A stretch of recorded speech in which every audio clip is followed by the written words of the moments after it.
Come on.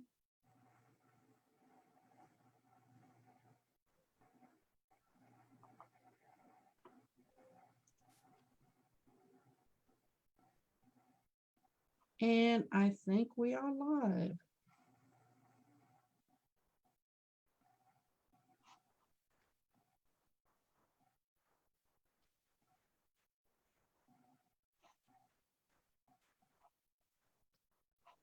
Yes, we are live. Okay, so for everybody watching us on Facebook Live, thank you very much for showing up for the Enlace monthly meeting. Today, we're going to have two speakers talking about some financial resources that we have for the community. I know a lot of people are kind of worried about the COVID-19 and what type of resources are there for the community, especially the Latinx community. So what I want to go ahead and start with, we have a little power slide here. First of all, like at all meetings, we go over our vision and mission. The vision of the Enlace is to enhance social capital within the Latinx community in the Charlotte metro area. Our mission is to develop and strengthen connections through information, collaboration, and partnership with organizations and leaders who serve the Latinx community. And as always, since the part of that strengthening the connections and partnerships, we look out for other organizations that are able to serve the Latinx community. And this is, we have two great organizations here now we're going to talk about in a few minutes.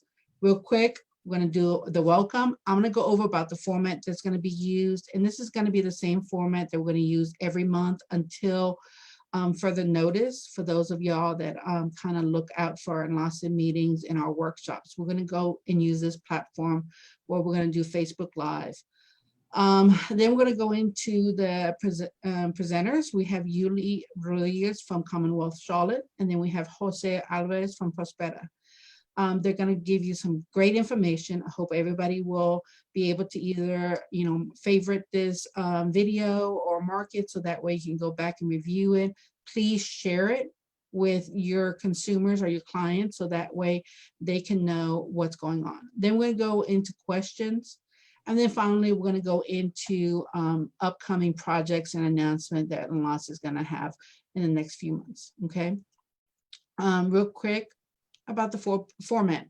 As I said, we're going to go into format live, Facebook Live. So make sure that you go into Enlace Facebook page. And I have it marked there, enlace.charlotte. All the participants are going to be on the Zoom calls, but we know a lot of people have questions. So please make sure you put your questions in the chat box of Facebook. And then that way we will go ahead and monitor that. Someone's always going to be monitoring that and make sure that we answer all the questions that show up in the Facebook. And finally, if you have any questions or anything, and you want more information about Enlace, please check out our webpage, enlacecharlotte.org, or email us at enlacecharlotte@gmail.com. Okay. All right, next, I have the great pleasure of introducing our first presenter, who is going to be Julie Rodriguez with Commonwealth Charlotte. I'm going to let her introduce herself and give a little bit of background while I go through some slides. Julie? Thank you, Mauda. Good morning, everybody. It's really exciting to be here and to share with you what Commonwealth is and what we're doing right now. So the focus of Commonwealth is really on financial stability. Mauda, if you can go on to the next slide, please. We provide trauma-informed financial literacy education and access to non-predatory financial services. This is really a model that is not used everywhere in the country. We are one of 3 in the nation organizations that follow the similar model, and the only one here in Charlotte. 2 things I want to highlight about the mission and our vision. When we say trauma-informed, it's really an opportunity to look at financial capability and financial services in a holistic way. Most members of our community who go into a traditional banking system may not be able to access some of those services, or some of those services may be predatory. Some clients may not have the right information or may not have the right documentation to access some of this.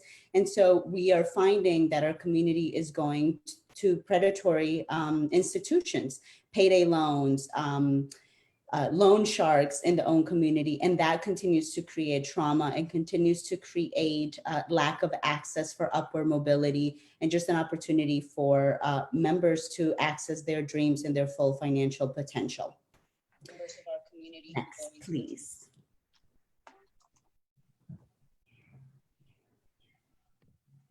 Before I get into this, which is some of the challenges that are faced by our community, I just wanted to bring some numbers up to everybody so that we're all on the same page.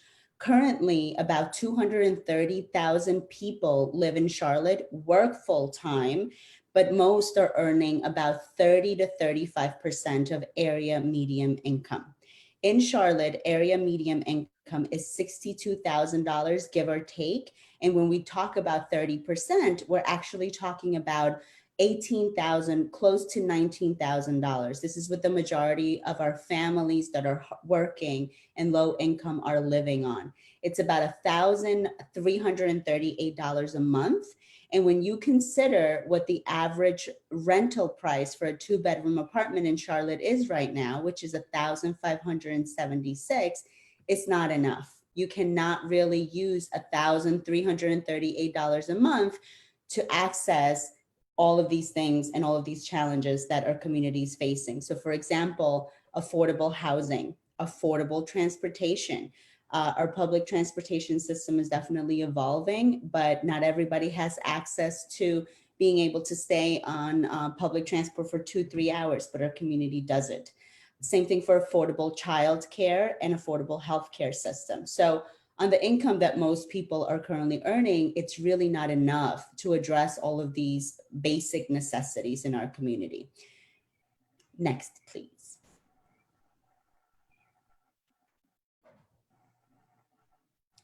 And so the model that Commonwealth is really exercising is the previous one, Maura, please.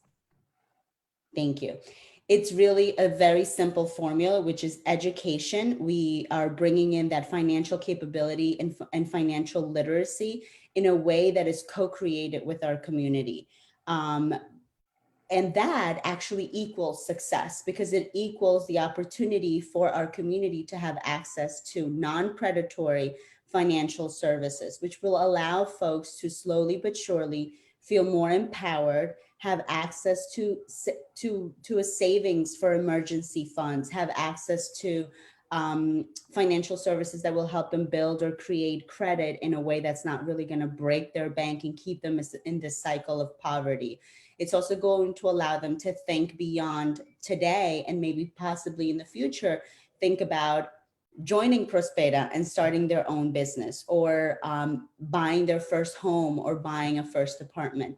And so this is really the services that we provide are really supportive services that are not a one-shot deal. We get to know our clients very closely. We get to understand and meet them where they are. Some folks have some basic knowledge of the financial system, but they've just been burned by it. So they need to relearn different ways to access it. Other folks don't know.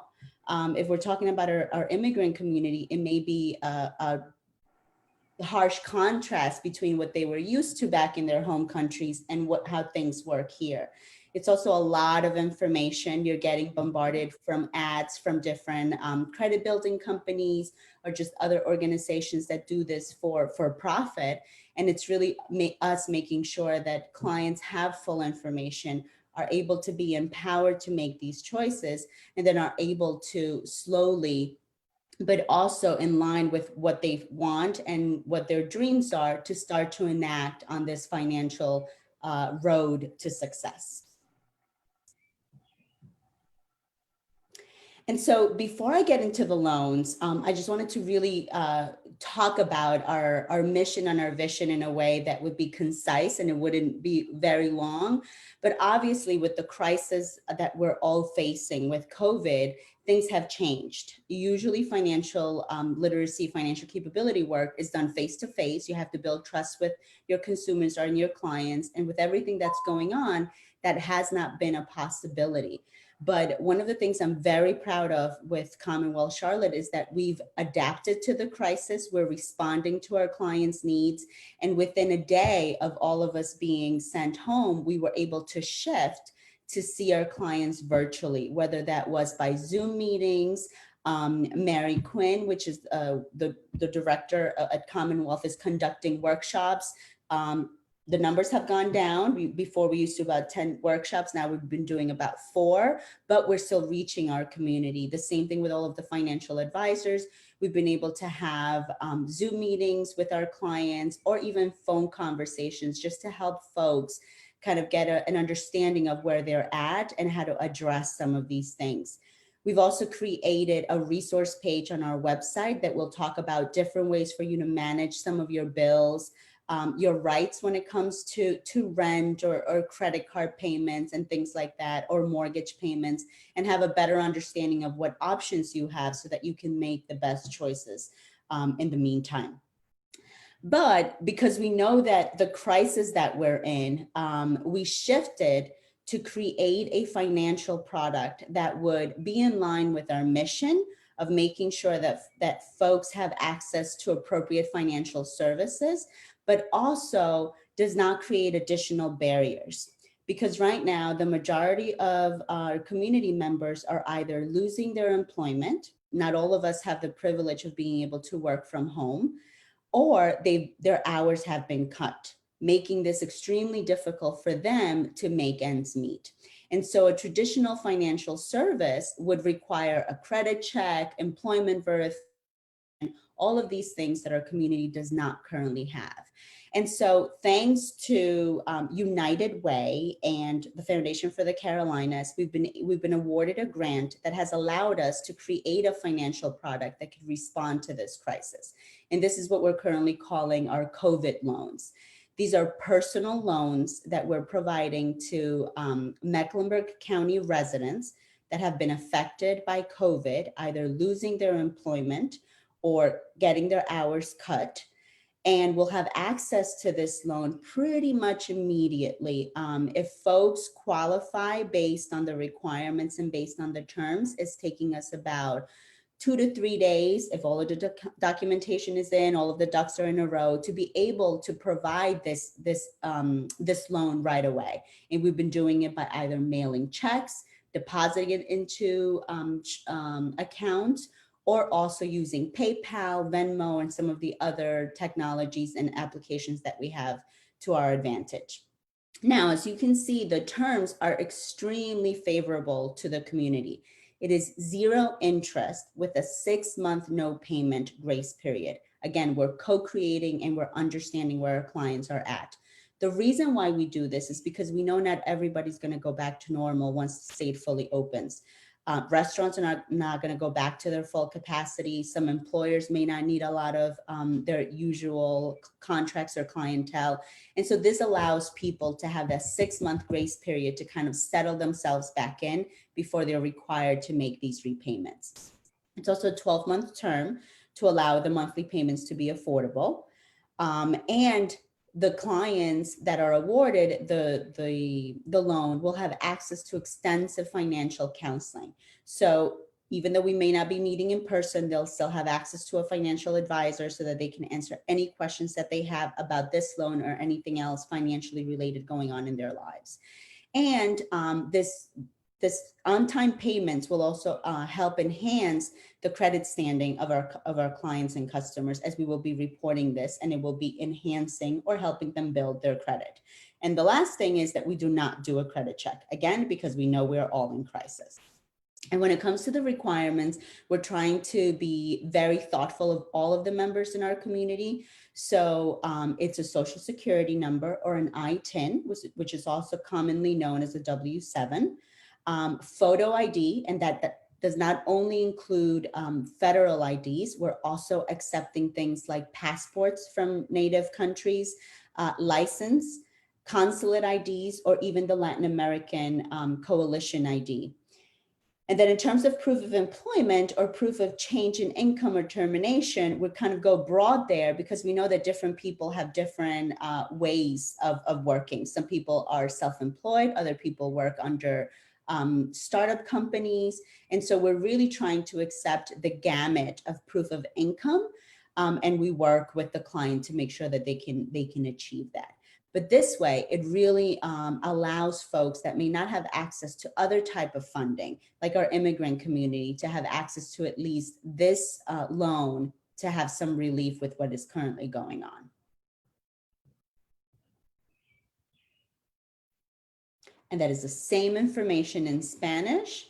So you ladies tell me if you want me to go over that, or we just wait if there's a question. No, thank you so much for the information, Julie. I think this is great information. We're going to hold off for the questions to the very end. And then that way, anybody that wants to have a questions, please make sure you put that in the comment box on the Facebook page. Now we're going to go to our second presenter. Thank you, Julie, so much for the great information. Our second presenter.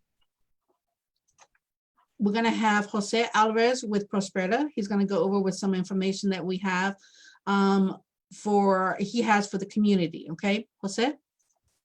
Wonderful, Maura, and thank you for and Natalie, thank you for the invitation and Enlace for this session, especially joining with Julie and Commonwealth, which Prospera works very well with. Especially, it's very relevant information that is shared because it goes with a little bit of what we do.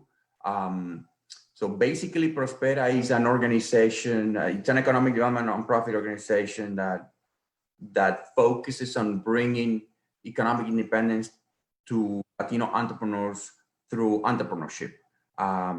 We provide several services that basically brings resources and tools for them to be able to grow financially. The organization has been established for almost 30 years in Florida, and about 4 years ago, we opened an office here in Charlotte as part of a national expansion. If we go to the next slide.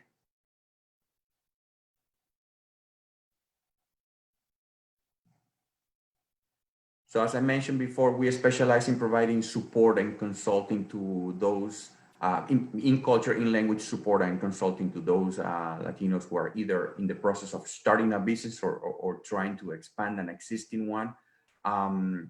The organization focuses on 4 specific services, and it's actually in the next slide.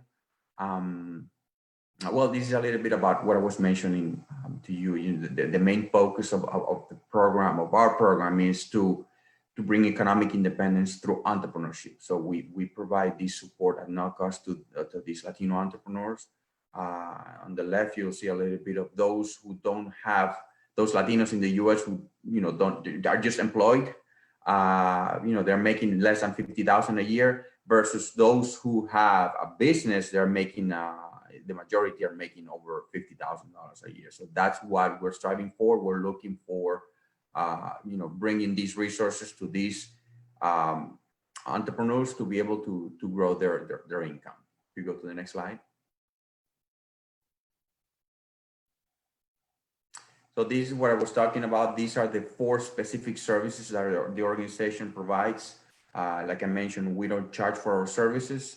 Number 1, we do seminars and workshops specifically in Spanish, because number 1, we are being asked to provide that information in Spanish. And number 2, we don't want to compete with our amazing partners that we work with, who are doing an excellent job in providing this information in English.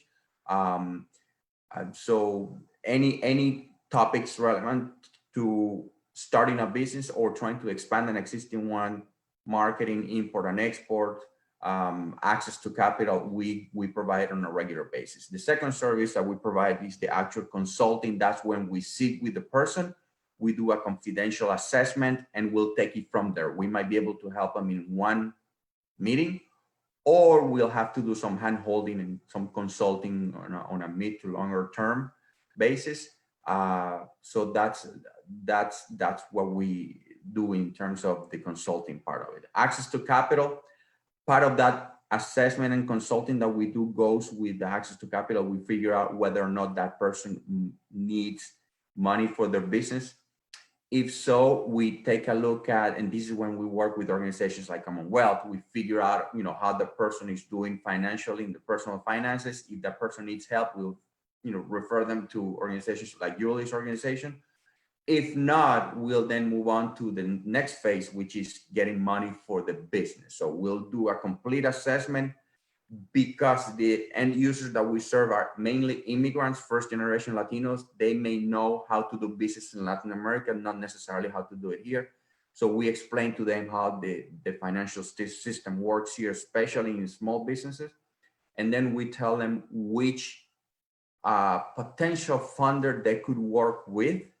We help them with the applications, the projections, their business plan, and then we help them make a submission, so it's easier for the entrepreneur. So that they can probably increase the chance of getting that money. And then the fourth service, which is a service that we're launching next month, it is our grants program. So basically, we have some money that we can put into the business, and the money doesn't have to be paid back. We don't give that in cash, but it's a type of service that we pay for that we might not be able to offer in-house. So let's say somebody comes to us with an idea of starting a bakery. We'll walk them through the first 3 steps. We'll help them with it. We'll do some training. We'll do some consulting, maybe help them get some financing. Once we figure out if the business is feasible, then we will spend some money in the business. So we'll basically, for example, pay a graphic designer to create the corporate image of the business, so that it's a free service for the entrepreneur. We'll take care of the bill and all that. Same thing with a super marketing plan. Let's say this person is ready to open the bakery and might need some help with some market analysis and strategies. We'll pay a specialist to do that for that person. So it's a very unique model that Prospera offers. As I mentioned, the main focus is the Latino entrepreneurs. So that's our niche. So we know how our demographic thinks and needs to be able to succeed in this market. If we go to the next slide. And so, these are a little bit of an explanation of our business grants program. So those are the areas that we determine that are the most needed, corporate branding, legal assessment, accounting assessment. A lot of the entrepreneurs that we help, like I mentioned, they're first generation. So they may be familiar on how to register a corporation in Latin America in the respective countries, but here it's a little different. So we do have an assessment tool or a grant that pays for that specific service. So marketing and sales plan, business plan, QuickBooks training, that's another regular request that we get. A lot of these entrepreneurs have their businesses, but they might not have their finances right. So QuickBooks is a great tool that they could use to get their ducks in a row when it comes to financing. So if you go to the next slide. And so this is just basically a little bit about why we decided to open North Carolina. So as I mentioned, we've been in Florida, well established in the state of Florida for almost 30 years. So we started that national expansion, and we did a couple of market studies, and North Carolina was always on top because of the rapid growth of the Latino community. As a result, we're starting businesses. So the Hispanic community is growing a lot, and because we are very resilient and resourceful, we try to look for ways of making money, and one of those ways is entrepreneurship. So we're starting businesses here with the right without the right guidance, cultural guidance. So that's exactly what we do. Contrary to what you think, we are a chamber of commerce. We're not a chamber of commerce. We work very closely with local chambers of commerce, especially the Latin Chamber of Commerce. In fact, we are co-located within their office, because we don't do anything that has to do with leadership development or networking or advocacy. We focus on actual technical assistance and entrepreneurship. Whenever a client has that other need, we make the connection with the Latin Chamber or any other local organization. So this is the reason why we decided to open here in the state of North Carolina. If you go to the next slide. Just a little bit, like I mentioned, about the numbers, the Latino growth, the Latino population is really growing and it continues to grow. So I'm not gonna bore you with that though. So if we go to the next slide. And we know we cannot do it all. So we work very closely with many ecosystem partners. This is just a few. Like I mentioned, the Latin Chamber is our closest partner, but then we also work with other organizations who offer services that we might not offer. And so every time, because again, the demographic that we specifically serve, they might not be aware of the many resources available for them. So when we do the assessment, we find usually a few things that we might not be able to help them with, but many of our partners can.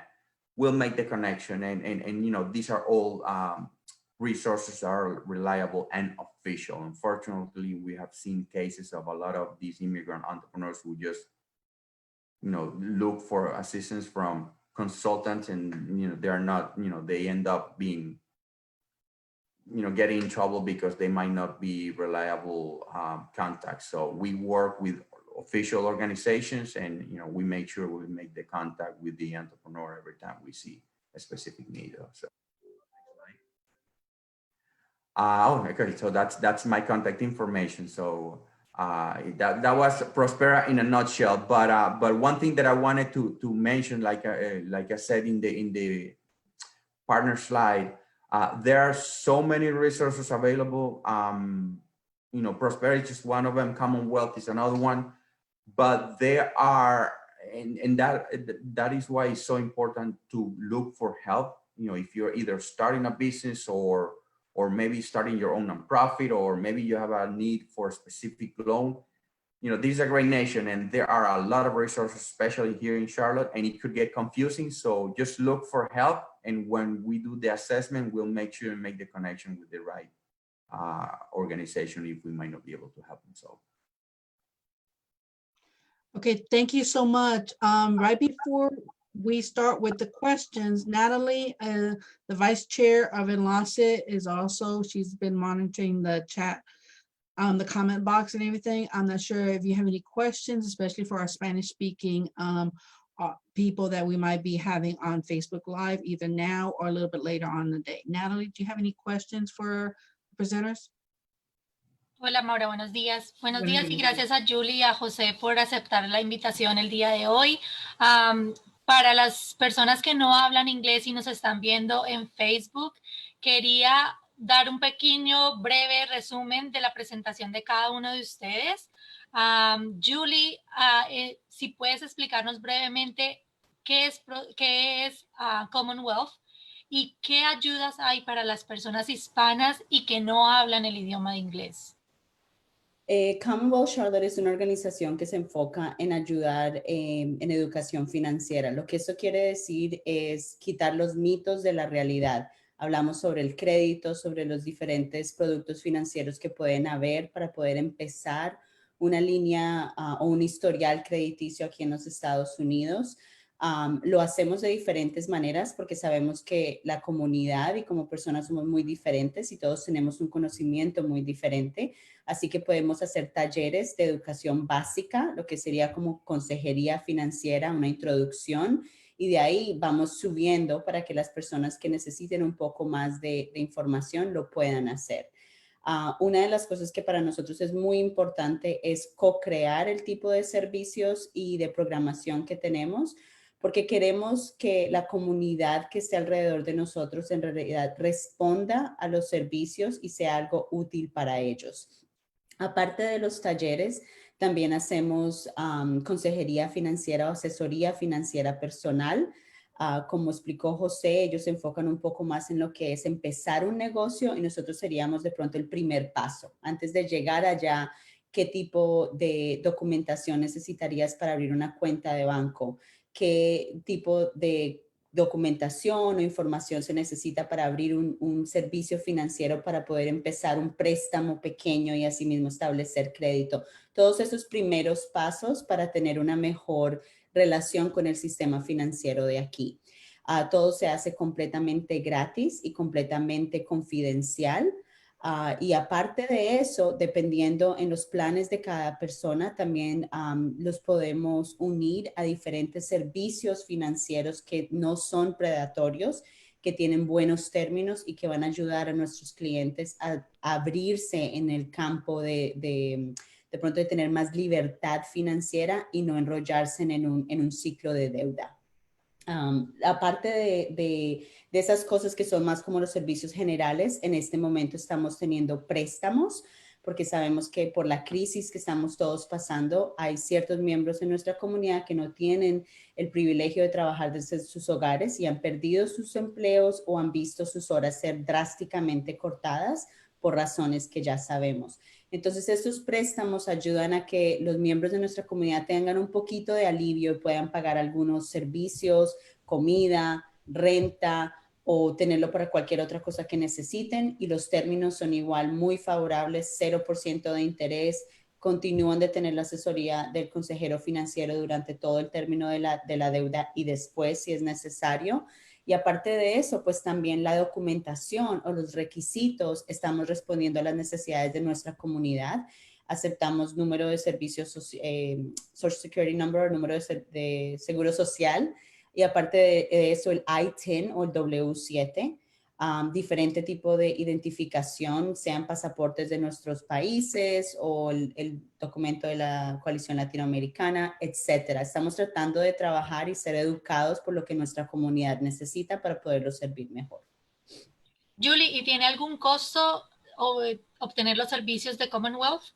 No, es completamente gratis. El único costo sería si la persona está en un préstamo, pues obviamente es devolverlo a pagar, pero pues eso se le explica muy claramente antes de que las personas firmen cualquier cosa. Con eso saben cuáles son los términos, si tiene interés, si no tiene interés y cuál es la vida de la deuda. Entonces, en estos préstamos de COVID son 12 meses para que asimismo los pagos sean muy favorables. Por ejemplo, si se les da el máximo, la persona estaría pagando aproximadamente $60 al mes cuando ya empiece a pagar su deuda. ¿Cuánto es el máximo que la persona puede aplicar?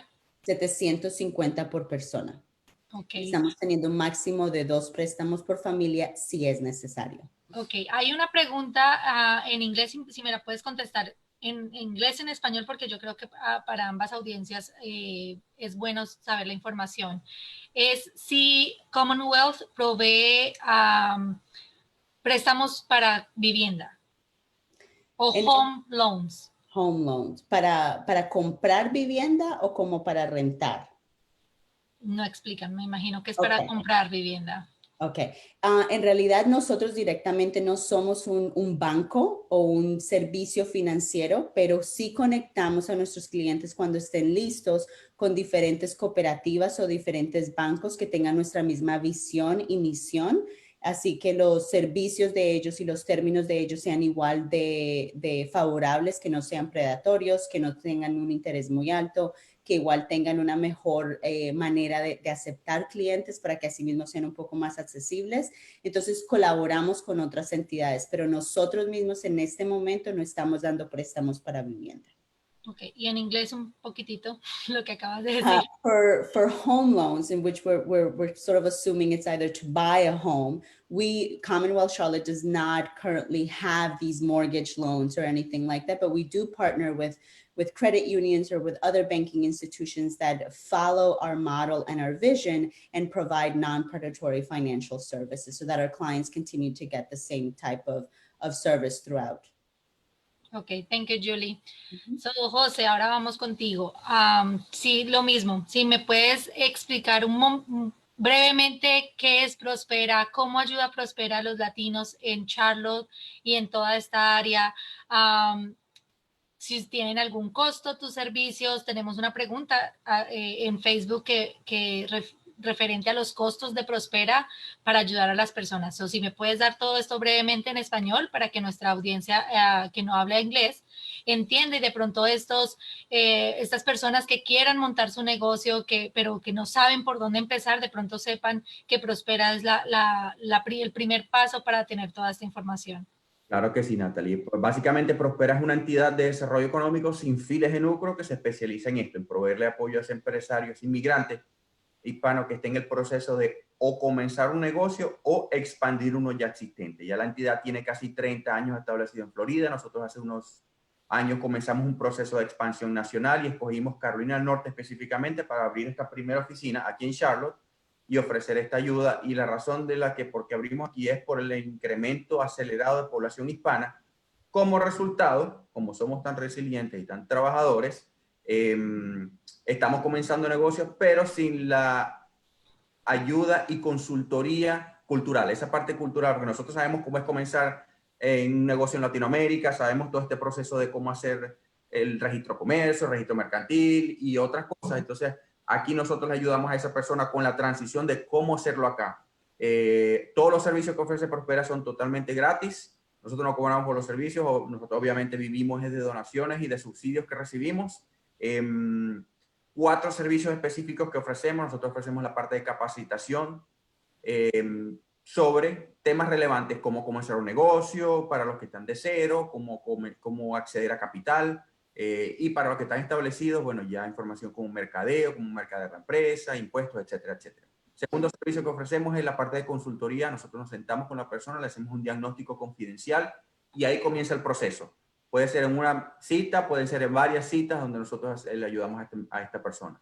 Tercer servicio, acceso a capital. Nosotros no prestamos dinero, pero parte de la consultoría es determinar si a esta persona le hace falta o no dinero y le ayudamos con todo el proceso, explicarle con quién tendría mejor chance, si es una entidad financiera convencional, un banco, o con un microlender, una entidad microprestamista.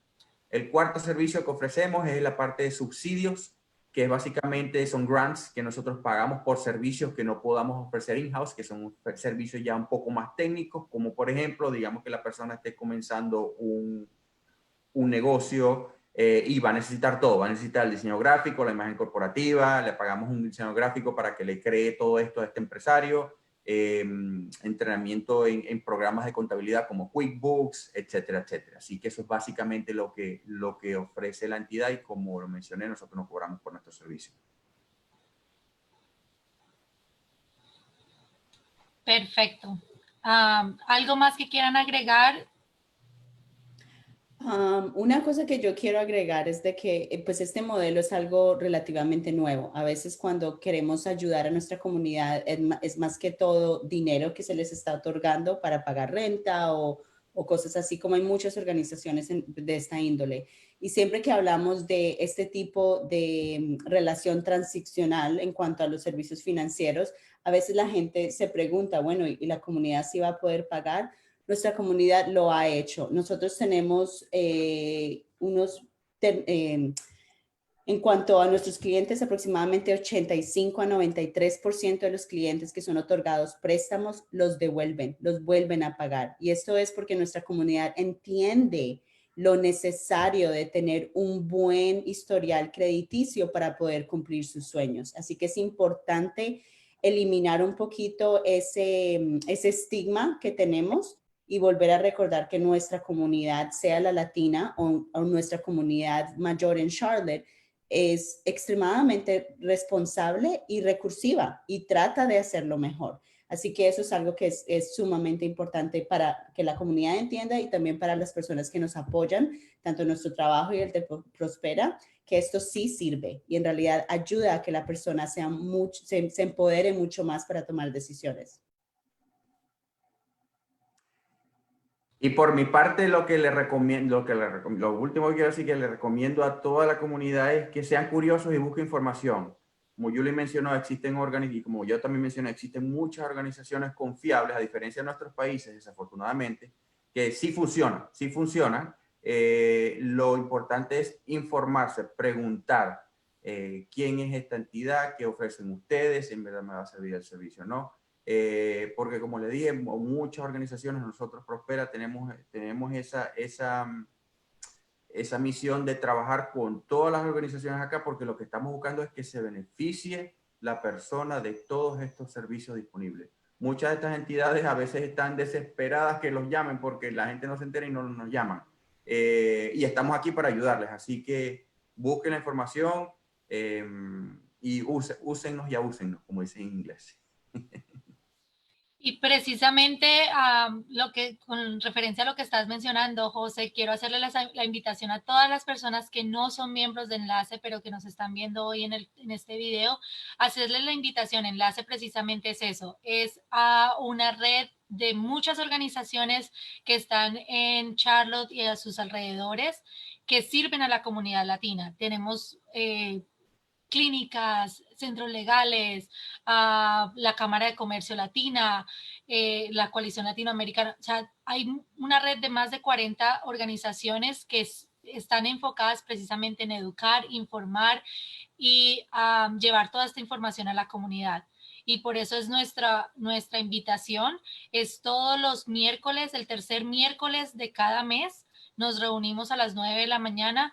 Ahorita con toda esta crisis del COVID-19, pues lo estamos haciendo es a través de las redes sociales, pero nuestro sitio de reunión es en el Belmont Center en Charlotte. ¿Alguien más que quiera agregar algo o le voy a ceder la palabra a Maura para que haga el cierre de nuestra reunión? Muchísimas gracias por aceptar esta invitación y espero que nos podamos ver pronto cuando ya toda esta crisis pase. Gracias. Gracias. Thank you, Natalie. Thank you very much. And thank you for our presenters for having the awesome information that we have. Now, just like what Natalie was saying, Enlace is all about this. It's just connecting organizations together to make sure everybody has the appropriate resources, information, and everything. And because of the COVID-19, we are changing up our meeting. Usually we do meet every third Wednesday of the month at the Belmont Center here in Charlotte. And those meetings are open to the public. You can go. You do not have to be members of Enlace to go to the meetings. For the members, though, we will be sending out the PowerPoint and the contact information for the presenters for anybody that would like that type of information. And upcoming, even though we usually meet every third Wednesday, we are switching up a little bit because of the crisis that we are in. So upcoming, hopefully next week, we are still in the planning stages. We're going to have a housing forum. As you know, coming up on June the 1st, the courthouse is going to be opening up. So we're going to find out what is the process of this evictions. What do you need to do to be prepared, and what alternates are there other than going to court? What can you do besides going to court? That's going to be coming up. The next thing we might be coming up very soon is just kind of having, and it's going to be a Zoom link, I'm thinking, is just having like a little bit of a resource fair of all the COVID-19 resources that we have. And all the members will be able to break out into different sections depending on the topic they want. So more information coming up. Also, something that we are now realizing is the educational resources. How can our youth stay on track? Okay, I think there was a report that South Carolina put out there that 4,000 of their children have not turned in one piece of assignment. We do not want that to happen here with CMS.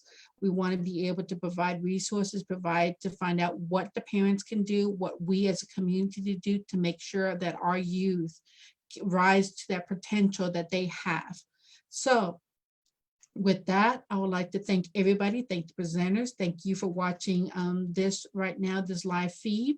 Obviously, this is going to be on our timeline at Enlace Charlotte on our Facebook page. Please refer people to the link, and we'll see you coming up soon. We'll see you next week. All right, everybody, have a good day. Bye-bye. Bye. Thank you.